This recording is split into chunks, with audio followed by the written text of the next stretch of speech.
called as microbiota. And then when we talk about microbiome, we talk about entire habitat, which includes microbiome, their genomes, which includes microorganisms, their genomes, and the surrounding environmental conditions. So when we talk about in totality, we call it as a microbiome. So some people also refer to uh, only the total genomic component as microbiome. So at times it leads to the confusion as to what exactly microbiome term is meant. But it is important to say that when we talk about microbiome, it includes the entire environment. And as we know, the microbiome, I will come back to this later, that microbiome can be studied by a variety of methods. So the when we talk about human microbiome, it contains variety of microorganisms. It contains, first of all, bacteria, primarily eubacteria as well as archaea. Then it contains, and bacteria are studied by using 16S rRNA. Then it contains eukaryotes, which includes fungi and protozoa. And it also includes both DNA and RNA viruses. So this whole thing which we put together is called as microbiota, or it constitutes microbiome. When we look at the human body as such, we we look at the total number of cells in the human body. The revised estimate says that there are around 24.9 trillion cells in the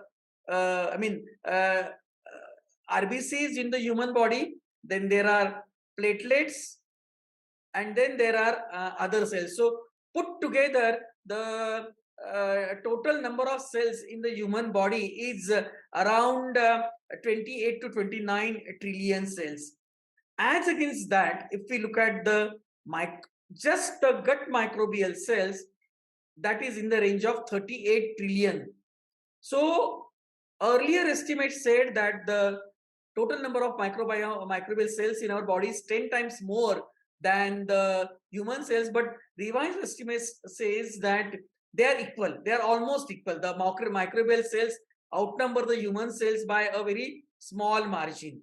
So gut harbors the largest number, and other organs harbor the much less number in terms of total number of bacteria harbored.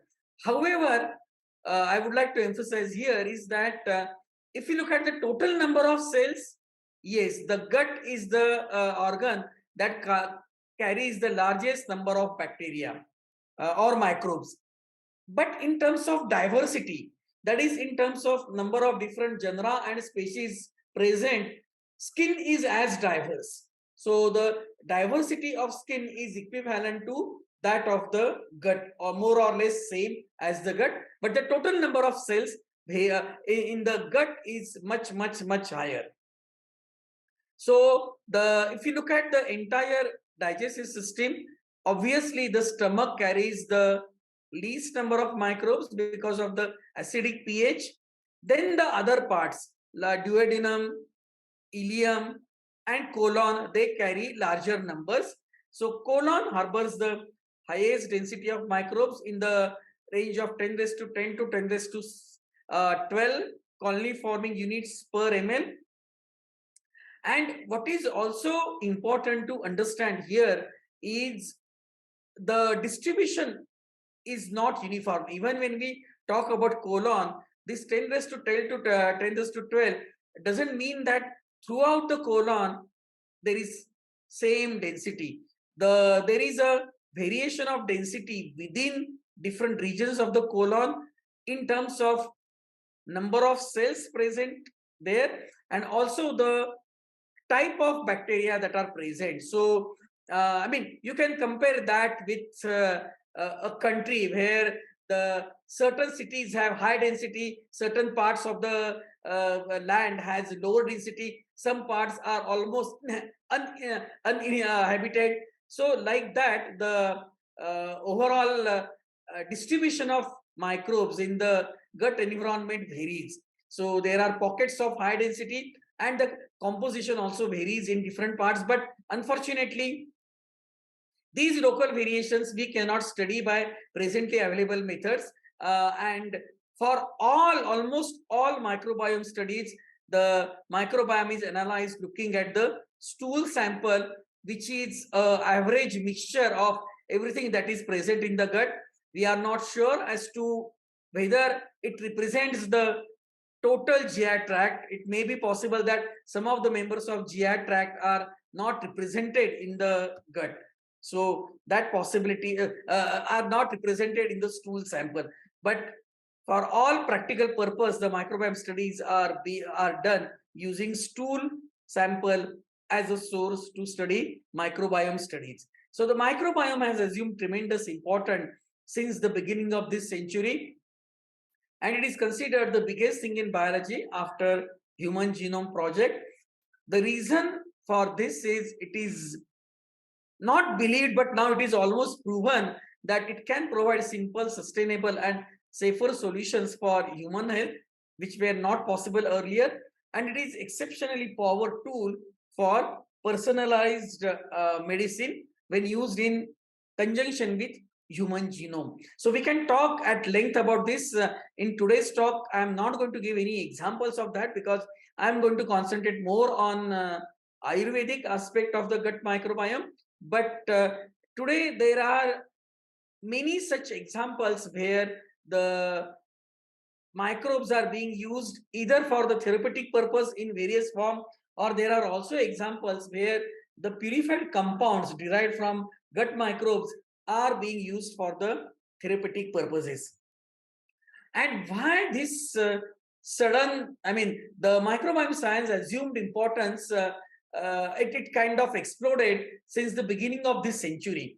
And one would wonder why this sudden explosion of microbiome science.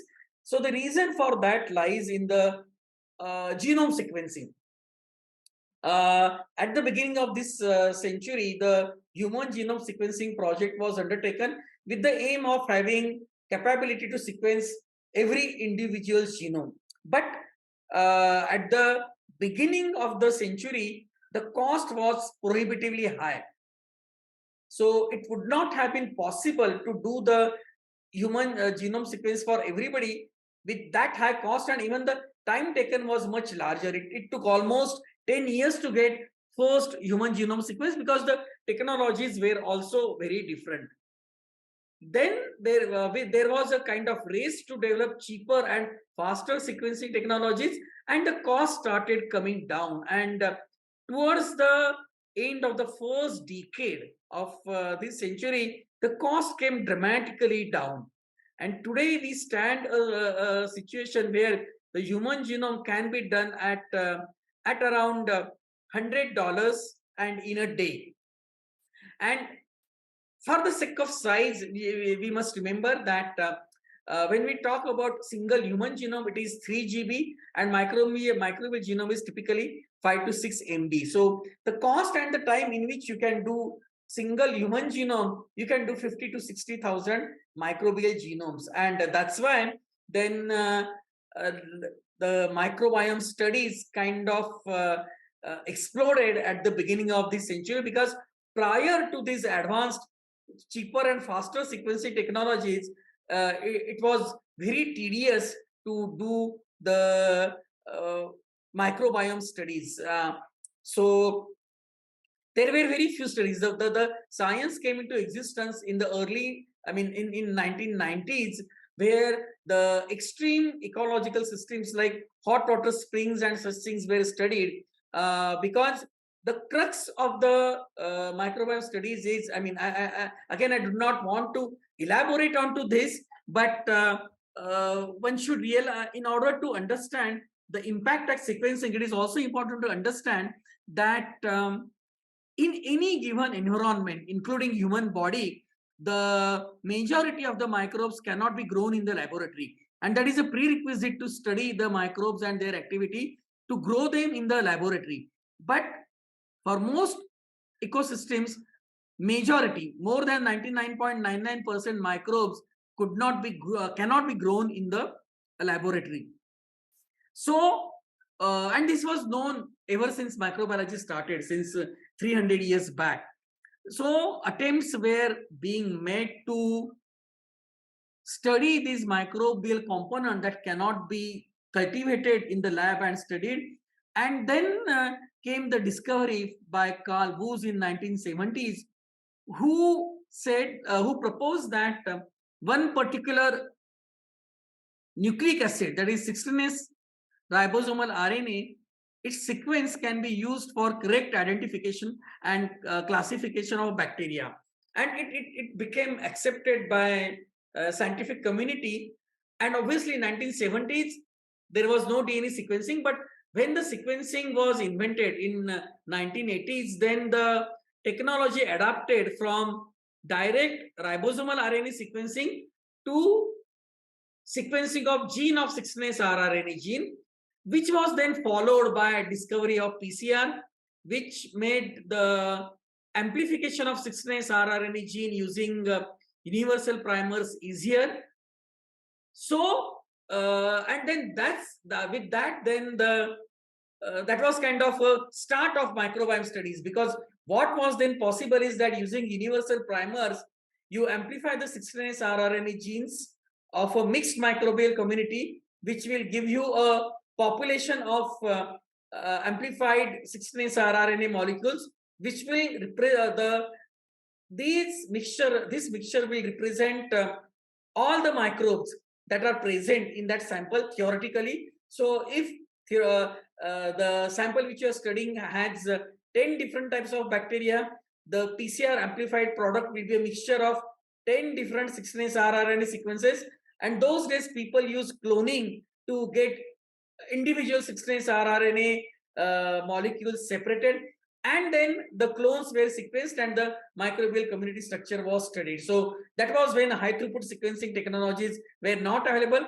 With the advent of high throughput sequencing technologies, then cloning was no more necessary, and people started using NGS technologies. And another advantage of doing NGS technologies is that they are quantitative, in the sense that in terms of microbiome studies, the number of reads obtained for a particular 16S rRNA gene sequence represent the proportion of that particular sequence in the original sample. So you can do the quantitative comparisons. I'll show you some examples of that later, but this is another fact which we should remember, how NGS sequencing technologies have transformed the microbiome research, and that is the crux of the matter. We'll see it in little more details as we go further. Yeah, so this is how typically microbiome studies are done. Obviously, you collect the samples, and here we are talking about human microbiome, but with minor changes, the same technology is applicable to all microbiome studies, including environmental samples and urban microbiome and other things. So typically, you collect the sample, then for various reasons, you want to use the sample for multiple purposes. So you aliquot and store the sample. Then you in case of human microbiome studies, it is stool sample, but it could also be soil or plant rhizosphere or anything else for that matter. So you store the sample, then you do the DNA extraction. And after you do the DNA extraction, here you have two options. I'm going to show that options those options in the next slide. Either you do only 16S rRNA gene sequencing. First, you amplify the 16S rRNA gene and then do the sequencing, or you do the whole genome sequencing, which is called as metagenomic sequencing, and then the final stage is bioinformatic analysis. So, as I said, that from the sample you have two options. Once you have the DNA, you had two options. First, you amplify the 16S rRNA gene fragments and sequence those. The advantage of that is it is relatively cheap because the sequencing cost is low because you are doing much lesser sequencing, and the computational data storage and computational analysis is also easier. You obviously you require less space for the data storage, but the disadvantage is that since you are using the since the sequencing technologies, the NGS sequencing technologies give you 300 to 400 bases sequence, you do not sequence the entire 16S rRNA gene, which is 1.5 kb. You sequence only a part of it. So you cannot go to species level taxonomic identification. You can go maximum to the genus level. And obviously you cannot predict the accurate pathways. That is, the pathway prediction is based on classification by using variety of software tools. As against that, when you do metagenomics, you sequence the entire genome. So typical bacterial cell has 3000 to 5000 cells. So the amount of sequencing that is required here is actually 10 times more, because since 300 bases fragment is sequenced here, the amount of sequencing required here is much more. But then you get entire community. So you are not restricted to only the primers that are used for amplification, but everything gets sequenced, which includes viruses, fungi, everything gets sequenced. It is expensive, of course, because you have to do much more sequencing. It requires more computational storage, more computational power, but then you can do in-depth studies on genes and pathways. It gives you higher resolution because from the metagenome sequence, you can not only fish out complete 16S rRNA gene, but you can also fish out other taxonomically important genes and do a correct identification of microbial community structure. Not only that, today the softwares are available where you can do a assembly of complete genomes. The softwares identify the possible sequences coming from a single species. They use different algorithms for that, and then they assemble those sequences into individual genomes. So it is also possible to do that today using these softwares, and then based on the gene sequences, bioinformatically you can predict the different pathways that are existing, and you can also predict how these organisms must be interacting with each other in the environment under different conditions. So those predictions are possible using metagenomics, and but it is computationally very, I mean, you require large amount of computational storage and the analysis, I mean the space for the analysis also.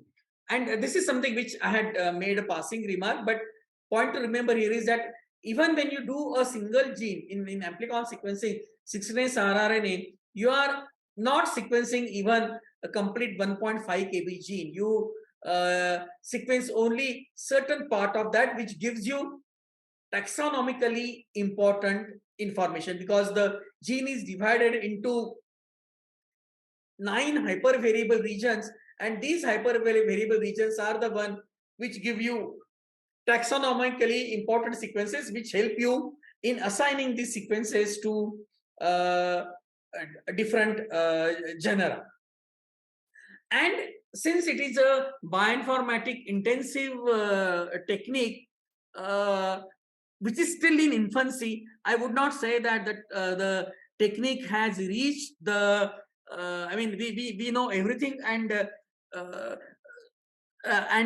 everything is very well standardized. No, the situation is not that. It is a evolving science.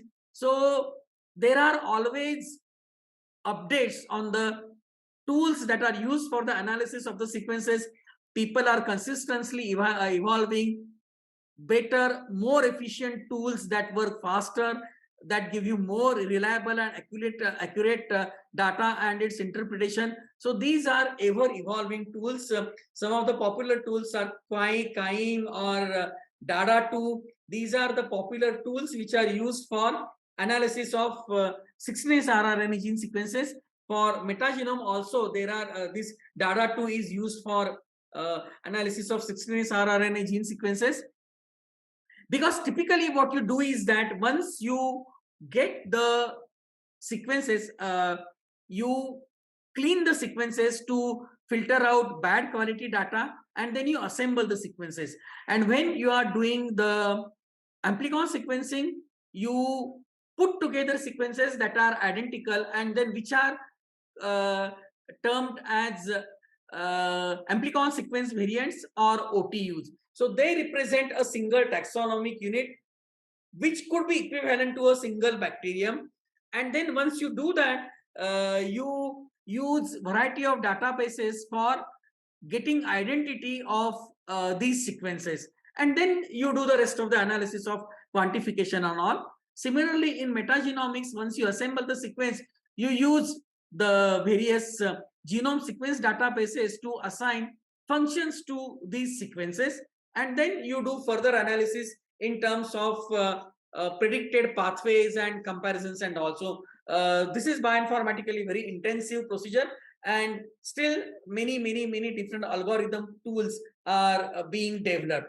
So I'm just showing you the summary of some of the tools that have been recently developed. So today the field has gone beyond the genome sequencing, because when we talk about microbial community, it is not just DNA, it is proteins and peptides, it is lipids, it is polysaccharides, then it is both the nucleic acids DNA and RNA, and then the final products of microbial metabolism, toxic, small organic molecules, signaling molecules, and such things. So if you remember what is called a central dogma of molecular biology, it is from DNA to RNA to protein. So when you do metagenomics, you can study the DNA, but today you can also study the RNA by using transcriptomics. You can also study the proteins, total proteins in the given environment under given conditions, which is called as proteomics. And you can also further go down and study the actual metabolites that are generated through interplay of different enzymatic pathways. So this is called as metabolomics. So it gives you the picture as to what are the different metabolites present in the given environment under given conditions. So all possible studies. Now you have, in addition to proteomics, you have lipidomics also. You have you can study the entire carbohydrate pattern of the given environment also. So you have variety of omics approaches today, and depending on the kind of questions that you are asking, you can use variety of omics techniques and study the given environment under the given conditions, including human body. So this is the essence of different omics techniques. The questions that are asked in any microbiome study, including human microbiome, is simplest question is who is there, what are the different type of microbes that are present in the given environment, what do they do, why they are there, and what they do, whether they fight with each other or they help each other, how they respond to various perturbations and changes. So in case of human, it could be disease, it could be dietary changes. In case of soils, it could be contamination of the soils. Then how we can monitor these perturbations, different techniques for monitoring these perturbations, at least the key microbial communities. And then finally, we want to use all this for our benefits. So can this be used for diagnostic and therapeutic purposes? So that is a questions that a typical microbiome studies ask.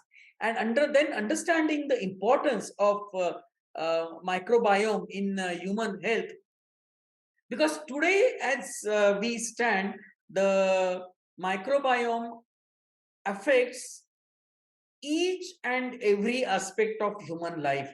So there is no aspect of human life today that has not been connected with microbiome. So it is your not only your health and diseases, but your lifespan, your memory, your intelligence, your moods, your endurance, everything has been correlated with microbiome today.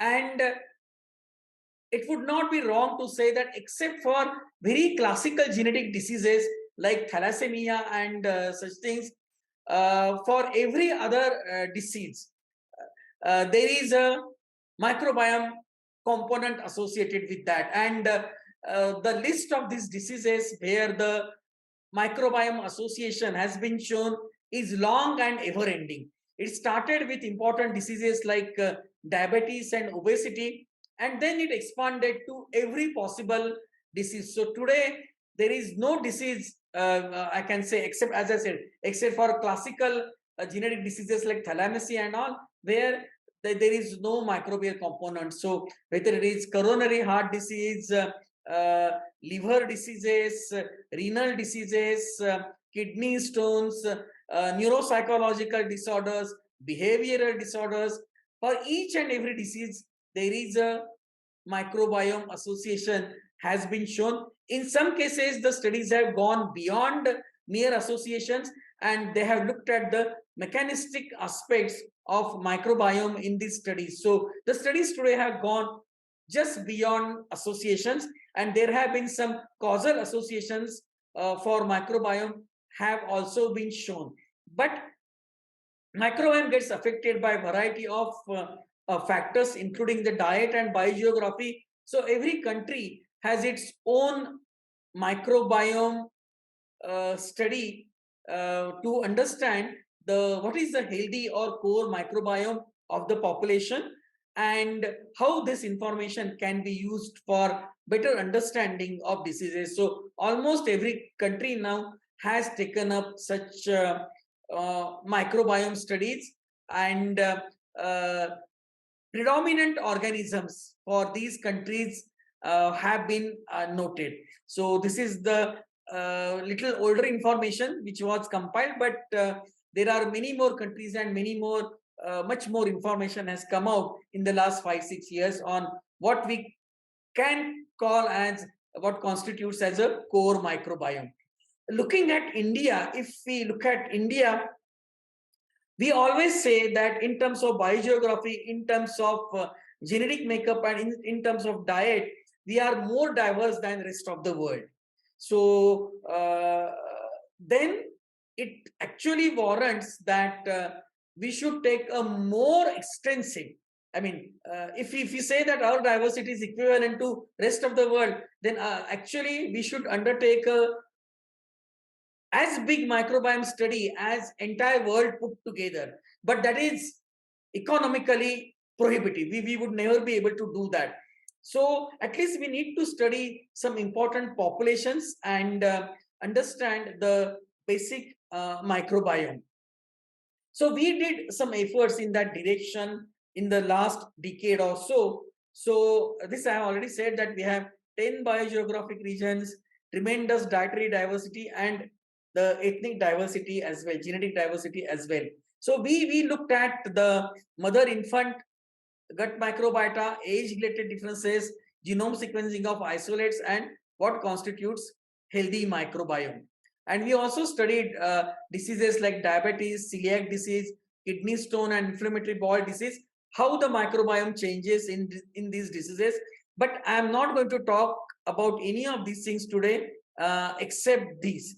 So a quick summary, I mean, the of what we have done so far shows that the certain this was a study where we looked at the age related changes, and here I must emphasize that we have the advantage for these studies because this study was done in a rural population where the joint families is still a norm. So 3 and at times 4 generations live together in the same household and eat the same food. So All other factors that would affect the microbiome are constant, and one could probably see the age-related changes in microbiome more prominently. So we found that proteobacteria and fusobacteria increase with the age, and this has a very important implication on the kind of studies that microbiome, science is moving these days. Some of you are aware that the Scan Research Foundation is interested in studies on changes of microbiome during aging to develop solutions for healthy aging. And then microbiome is one solution to offer healthy aging. And studies on large long-term longitudinal studies to study the microbiome changes during the aging are being supported by Scan Research Foundation.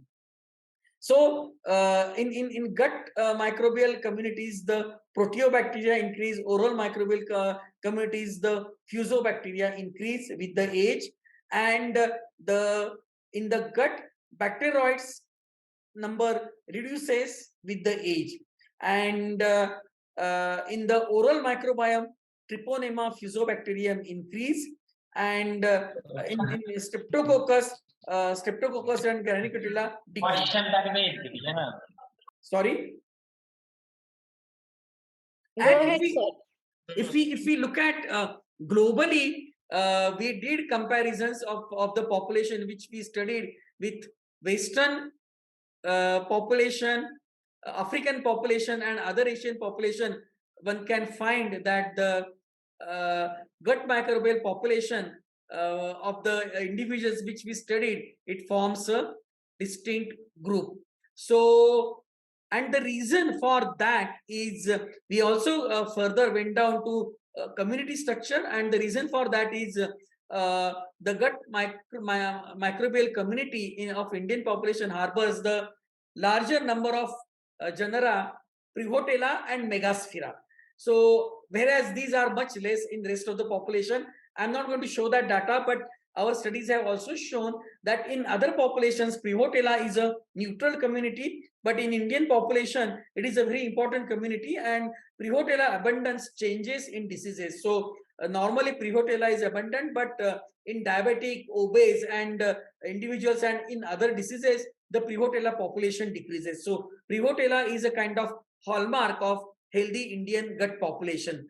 So based on these observations, currently TDU is also part of these studies that we have undertaken pan-India mapping of human microbiome, where 17 communities from 4 biogeographic region are being studied. 200 individuals from each community are being studied, and that sample collection and majority of the amplicon sequencing for the study is already over, and the analysis is being done.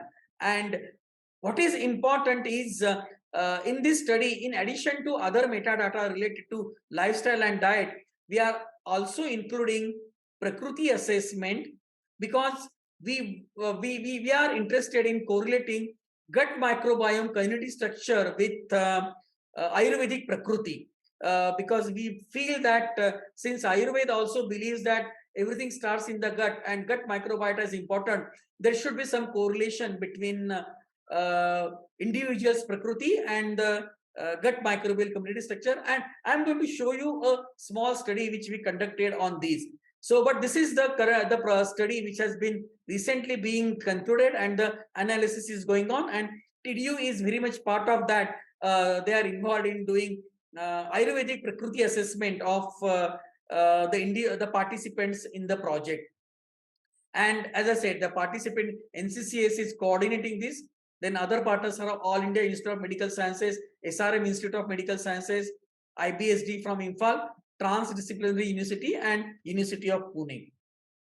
And this is also coupled with human genome sequencing. So human genome sequence, metadata about the diet and the microbiome will help us in understanding these interactions among them and help us to find out India-specific health solution for our population. So that is the aim of this study.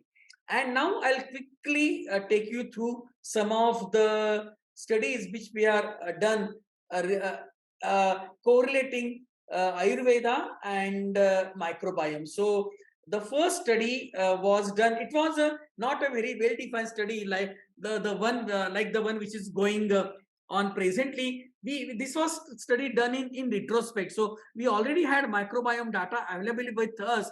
So we just went back to same individuals and did the Prakriti assessment. So the data in terms of different Prakriti is very much skewed, but still we could come up with some observations. So the Prakriti assessment was done, and we have used stool, skin, and as well as oral microbiome for this purpose.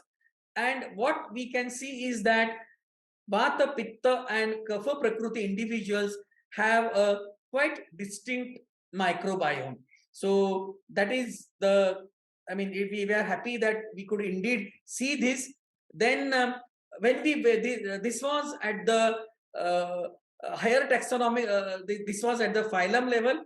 When we went to genus level, again, we could find very distinct differences, especially you see that in Prakriti individuals, the bacteroids are present in much larger numbers, as against that in Vata Prakriti individuals, you can see this dialester in higher numbers as compared to the other two. Plus, you can see Succinovibrio also in higher number in Vata Prakriti. So overall, we could see distinct differences in microbial communities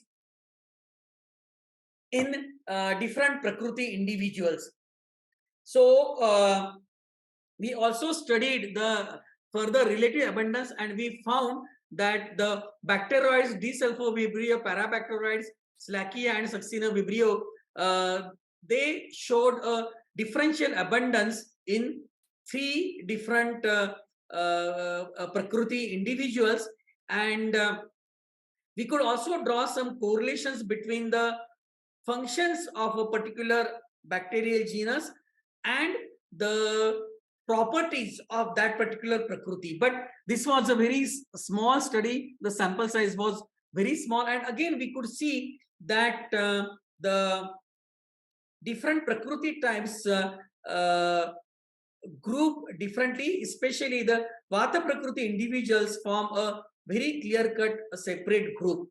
So there is a kind of indication that different Prakriti individuals indeed have a different microbial community structure in the gut, and the present study, which is being done on 3,400 individuals, will bring more clarity in these associations. So this was only a preliminary study done on a very small sample size.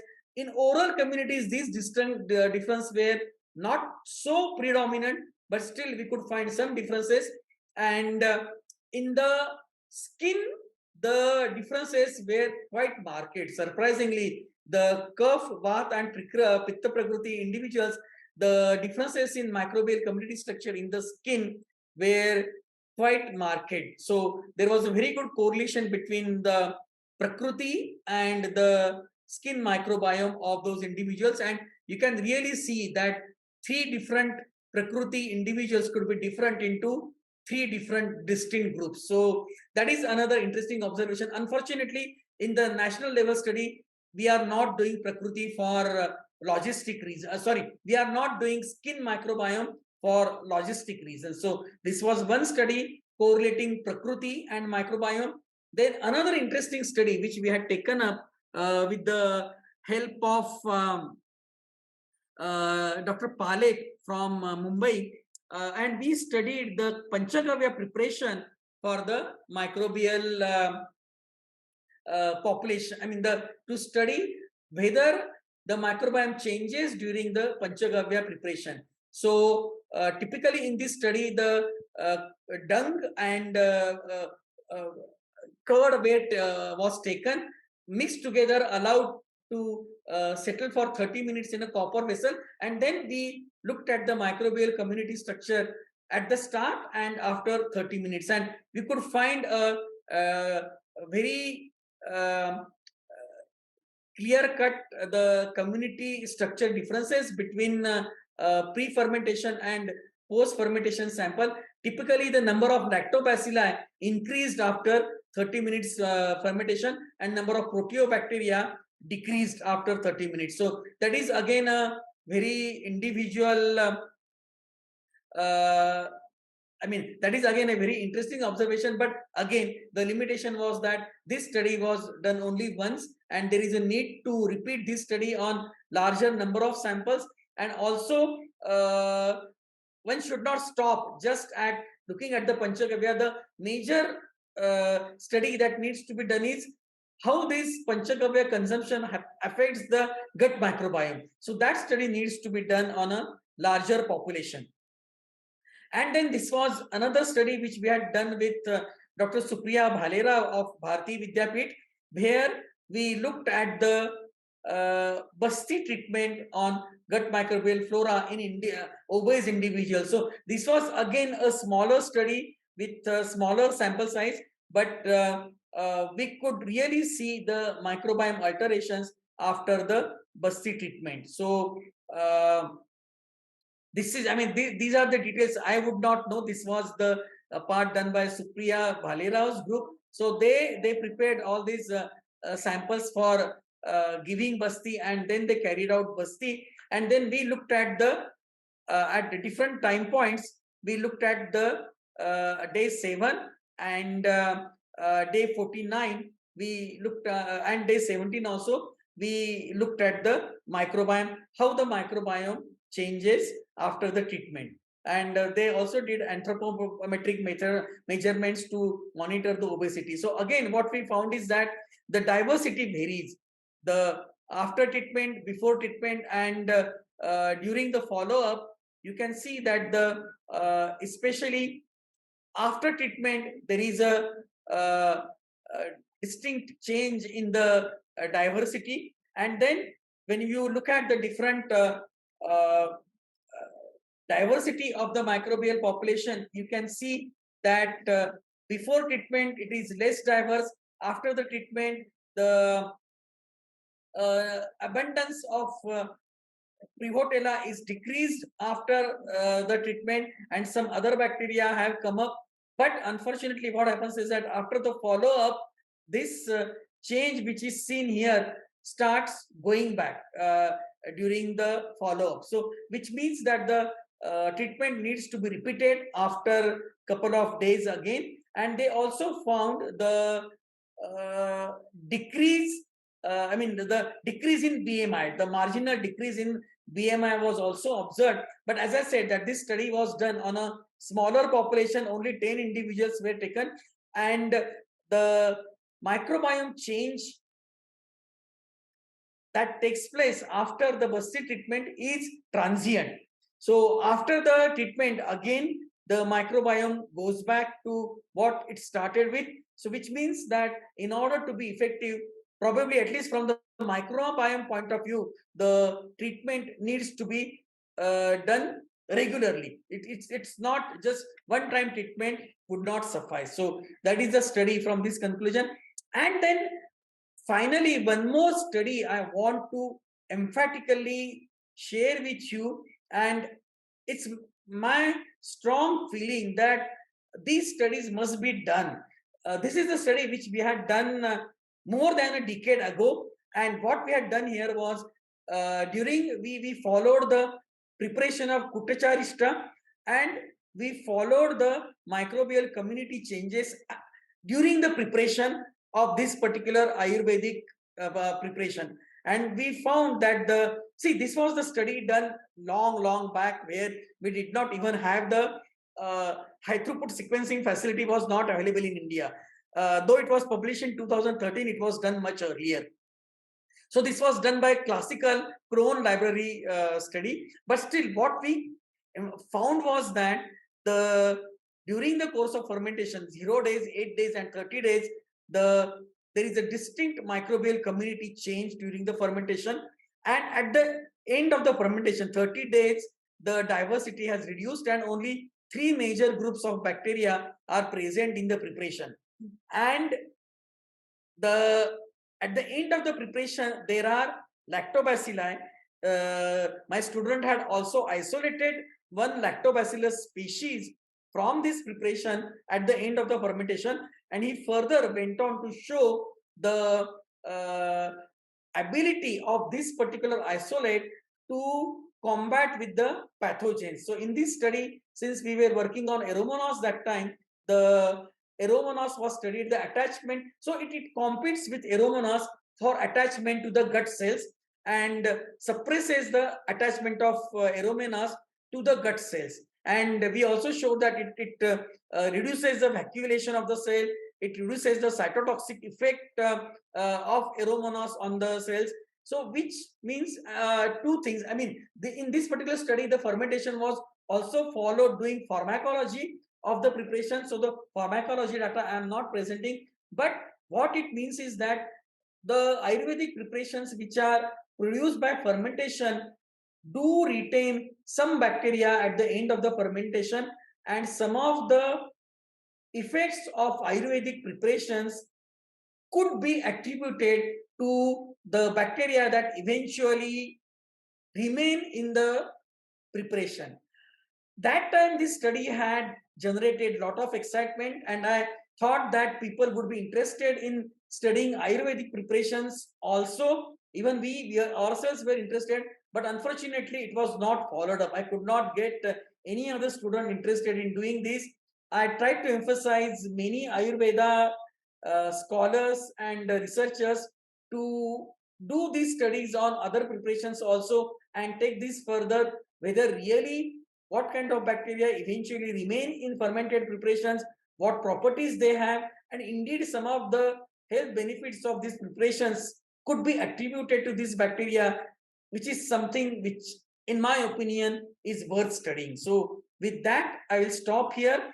And this study has been done with a large number of students and collaborators. So I am not showing the long list and photographs of everybody, but it's a large group study, and some of the important collaborators like Dr. Supriya Bhalera and Dr. Palep, I have already mentioned, and the Ayurvedic, the first paper on Ayurvedic Prakriti was done with the help of KM Research Center in Vadu, and lot of my students, it's a work of many PhD students and project assistants and many collaborators. So it is really not possible to mention each and every person here. Thank you very much for your attention, and I would be very happy to have more discussion on what I talked to you just now. Thank you.